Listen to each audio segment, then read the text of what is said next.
안녕하세요. 청년이여 정치하라 청년정치연합입니다. 오늘의 주제는 한동훈 법무부 검사 인사 누구 맘대로 라는 주제로 진행하도록 하겠습니다. 4월 1일자로 검찰 사용 설명서 시리즈를 시작하면서 첫 번째 편으로 검찰개혁 어느 세월에를 올렸고, 두 번째로 검수완박 수사권 조정 누구 멋대로에 이은 세 번째로 검사 인사권 누구 맘대로 편입니다. 여러분도 아시다시피 삶은 소대가리 정부 5년 동안 검찰개혁이니 검사 인사니 얼마나 말이 많고 시끄러웠습니까?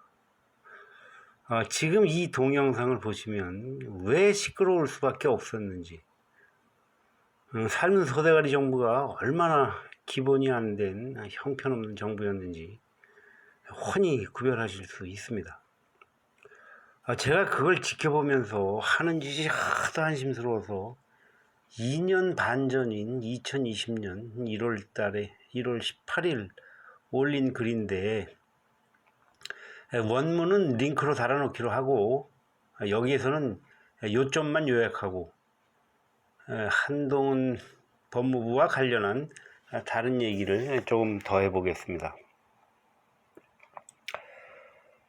내용이 조금 딱딱할 수도 있겠습니다만은 이제 법 조문 얘기니까. 근데 법이라고 생각하지 마시고, 도대체 뭐라고 써 있는데 어떻게 잘못했길래 저런 꼴이 났나, 비교해 보신다는 마음으로 좀 끝까지 좀 같이 다 들어주시기 바랍니다. 거기다가 새로 출범한 한동훈 법무부는 뭐 제대로 잘하는 것인지 구별하고 또 감시하기 위해서라도 국민들이 꼭 알아야 할 기본적인 사항을 정리해서 올리겠습니다. 헌법 제78조, 대통령은 헌법과 법률이 정하는 바에 의하여 공무원을 임면한다.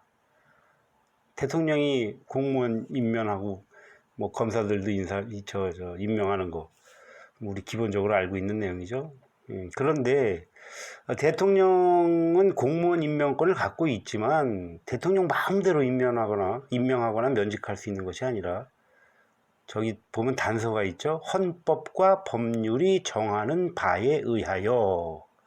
그 헌법과 법률이 정하는 바에 따라서 하면 그거 잘하는 거죠. 근데 정한 거대로 안 하면 이제 거기서부터 문제가 발생하는 겁니다. 이제 그것을 제대로 잘했는지 잘 못했는지를 여러분이 이제 구별해 보세요. 제가 해당 조항만 뽑아가지고 설명을 해드릴 테니까. 헌법 제86조, 국무총리는 국회의 동의를 얻어 대통령이 임명한다. 헌법 제98조, 감사원장은 국회의 동의를 얻어 대통령이 임명한다. 헌법 제104조, 대법원장은 국회의 동의를 얻어 대통령이 임명한다. 헌법 제111조, 헌법재판소의 장은 국회의 동의를 얻어 재판관 중에서 대통령이 임명한다. 이거는 정상적으로 다 잘 이루어졌죠. 이게 이제 보면은 국회의 동의를 얻어 임명한 데는 전제가 있지만 결정을 대통령이 하는 거죠. 처음에 내가 이 사람을 시켜야 되겠다. 그럼 자기가 결정을 한 다음에 국회의 동의를 얻어서 임명을 했습니다. 이거 그렇게 안 할 도리는 또 없죠. 이건 헌법에 정해져 있는 사항이니까. 근데 만약에 국회가 동의를 안 하면 대통령의 임명권을 방해하는 것일까요? 아니죠. 국회는 동의 또는 부동의로 견제권을 행사하도록 헌법이 정한 것이므로, 이런 경우에는 이제 대통령이 그 후보를 바꿔서 다른 후보를 결정해서 다시 국회의 동의를 구하면 되는 것입니다. 지금 이 예를 들면 되겠네요. 오늘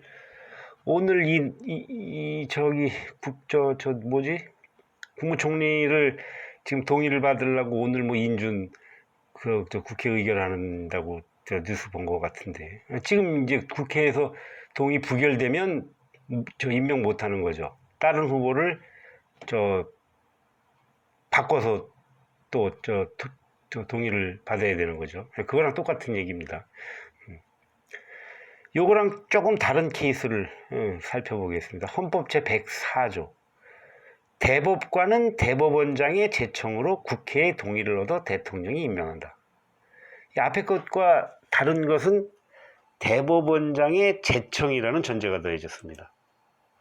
아까는 결정도 대통령이 해서 국회의 동의를 구했지만 이것은 제청권자인 대법원장이 결정해서 국회의 동의를 얻어 대통령은 임명장에 도장을 찍는 심부름만 하는 것이죠. 자, 만약에 여기서 대법원장이 결정을 해서 제청하지 않으면 대통령은 할 일이 아무것도 없습니다. 누구를 저 대법관으로 내가 뽑고 싶으니까 제청하십시오. 그 소리 못하는 거죠. 자기 권한이 아니니까. 또 다른 케이스를 살펴보겠습니다. 헌법 제111조 2항하고 3항. 헌법재판소는 법관의 자격을 가진 9명의 재판관으로 구성하며 재판관은 대통령이 임명한다 라고 해놓고 그 다음 조항에는 그 9명 중 3명은 국회에서 선출하는 자를, 나머지 3명은 대법원장이 지명하는 자를 임명한다. 이 조항에서도 대통령에게 임명권은 있지만 실질적인 임명권은 국회에서 선출이 3명, 대법원장이 지명이 3명 이렇게 되는 거죠.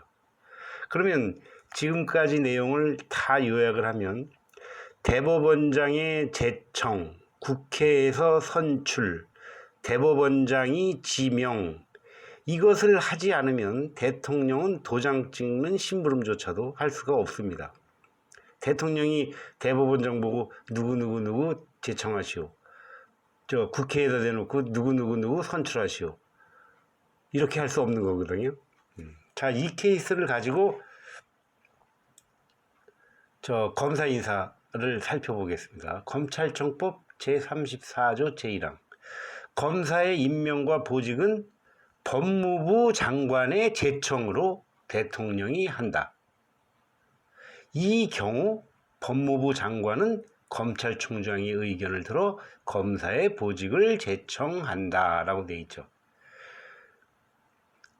그 다음에 검찰청법 제34조 제2항. 대통령이 법무부 장관의 제청으로 검찰총장을 임명할 때에는 국회의 인사청문을 거쳐야 한다. 자, 여기서도 보면 검사와 검찰총장은 법무부 장관의 제청으로 대통령이 임명을 합니다. 그러면 아까 저 위에 대법원장하고 국회 선출하고 똑같이 법무부 장관이 제청을 하지 않으면 대통령은 간섭을 할 수가 없는 겁니다. 검사나 검찰총장의 인사에 대하여 대통령이 간섭하거나 영향력을 행사한다면 법무부 장관의 권한을 침해하는 월권 위법행위이며, 법무부 장관이 대통령의 눈치를 본다면 자기 역할을 제대로 못했거나 자기 권한을 팔아먹은 위법행위가 되겠네요.